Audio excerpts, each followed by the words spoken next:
My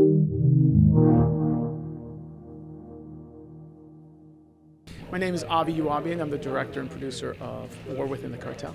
So, Avi, talk about how you came upon this project for Ubisoft's Ghost Recon Wildlands.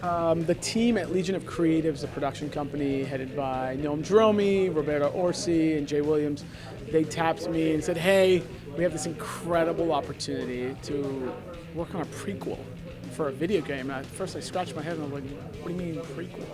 And they said, oh, well, we're going to have like a live action film that leads to the video game's narrative. And I got excited by that because it was the first time someone was actually doing that for a video game. And then they revealed to me that this was going to be on Twitch. It was going to stream live on the Twitch platform. And again, that was one of those new firsts that got me excited. I was like, oh, this is an opportunity to do something that hasn't been done before. And so I read the script. I read about these villains, these cartel heads, and I couldn't wait to show the world how bad they are, how monstrous they are, and hopefully people see the film and go, man, I want to go kill these guys. Give me the remote controls. I want to go after these guys. Now, what are some of the pros and cons to doing something like this, which is almost a 30-minute? I want to say it's still a feature, even though it's only 30 minutes long. It still has half-hour pilot. Right, it still has a half-hour pilot compared to like TV shows like The Walking Dead and stuff like that. Pros are a lot of the homework, a lot of the world building has been already established. I love that about this project. I was able to sort of dive in and see like a brand Bible, if you will, and learn about all the characters, learn about their wardrobe, learn about the equipment, their weapons, whatever. They're small little provinces and the universes that they each inhabited. I was able to sort of, I was able to look at that from first day of production or pre-production. I was able to go, oh, cool, I know exactly the world that Ubisoft wants us to bring to the small screen. I think on a movie, you're building the template, you're building the universe from scratch. And we didn't have as much time on this project. They had been developing this universe for, I thought originally it was 3 years, but it's been 5 years now. When it came to me, I had about 6 months to go from the script stage to the final edit and delivery to today. So pros, I would say, I had a lot of creative control in that they said, hey, as long as the story you're telling lives in this universe, we're on board. And Ubisoft was completely supportive of everything I've tried to do. I can tell you 100%. I was so happy for them, just because they let me play. They literally let me play in their sandbox. Video games have a long history of not adapting well into big screen features. Why do you think that is? I don't know what it is. I'll tell you this: when we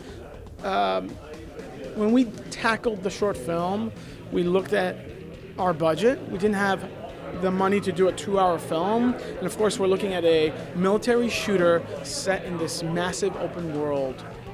We weren't able to pull off a Michael Bay style film. So we said, hey, let's tackle this and inject heart into the film. We can definitely do that. There's a Ricky Sandoval character, you meet his wife, you find out she's pregnant, and the audience anchors to them and falls in love with them and hopefully roots for him to get through the mess that he's gotten himself into. So I think it's universal. I wouldn't universally say that all of those films fail or don't do well. I think at the end of the day, it comes down to story. I think maybe some of the stories are failing. Maybe that's why certain ones work versus others that do. Are you a big gamer at all? I'd like to say that I'm a gamer. I used to be, but now I'm married and I have 3 kids, so there's very little time to play. But I used to play the old Tom Clancy games. And I remember the first, I actually forget the name of the brand, but there was the first brand that came out. You would go into stealth mode and you would have to shoot out light bulbs to hide in the dark, to hide in the darkness. And I remember going, this is so cool. I'm going to shoot out every light bulb I can. And the second this project came to me, I had like this flashback where I went back to that time where I was like, oh yeah, remember when we were shooting out light bulbs till 2 a.m. just to make sure that the world was completely interactive? And we've come such a long way from that. And what do you think your experience in the spending so many years in the editor's chair has brought to you becoming a director? I would say I learned a ton from other directors I've worked with. There were so many lessons and mistakes that I was able to steal, literally just steal from them, because they would come in, and in the edit bay, what's beautiful is there's nobody holding a gun to your head saying you have 12 hours to finish this thing.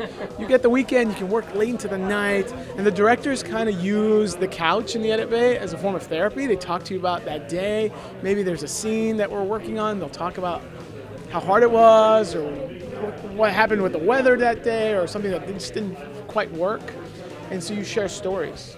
And the directors go, oh, I wish I had done this, or I wish I had done that. So I've worked as an editor for over a decade now, and I've worked with great filmmakers who have taught me a lot, just by sharing their stories with me. What's it like seeing the evolution of technology, not just in the film industry, but as the video game industry evolves as well? I think technology is helping filmmaking. It's allowing a lot of people to create now more than they did 2-3 years ago. For example, we were able to steal elements. I shouldn't say, we were able to take 3D assets from the game world, like the cross, like the drone, and put them in our world. And it's because technology just made it easily interchangeable. Just to be able to say, hey, you guys, can I get that helicopter asset? Here it is. We're sending it to you as an attachment file. I was then able to send that to my graphics team, my 3D animators, and they were like looking at it and giving me points on how I can use it in my open space. I love that, and that's technology. You couldn't, not everybody was able to do that a few years ago. After filming the Ghost Recon War, the Cartel pilot, do you think this show would make a good series like on Netflix or Amazon? I would love to see this series continue. I feel like we have established all the cartel heads already in what you could call the pilot, and the movie can, in what you could call the pilot, and you can pick up right from where we left off with the Ghost members. And I really connect with these 4 guys. Even though I haven't spent too much time playing the game, to me there is a camaraderie, there's a brotherhood between these 4 guys that are on the floor helping rescue Ricky Sandoval. I would think the series could continue on where we learn more about the cartel heads, the lower level cartel heads, and maybe we learn more about these ghosts and how they got to where they are. What are your thoughts on multimedia and gaming cross-platforming over like that sci-fi show that had its game that intertwined with the show that was airing? I think all that intertwined, how were you phrasing it? Cross-media, I think is what they call it. I think cross-media is like the natural next step. It's the evolution of storytelling. And at the end of the day, we're consuming all of our content on phones, tablets, TV. There is, all of that is just blurring. So why not just bring it all together?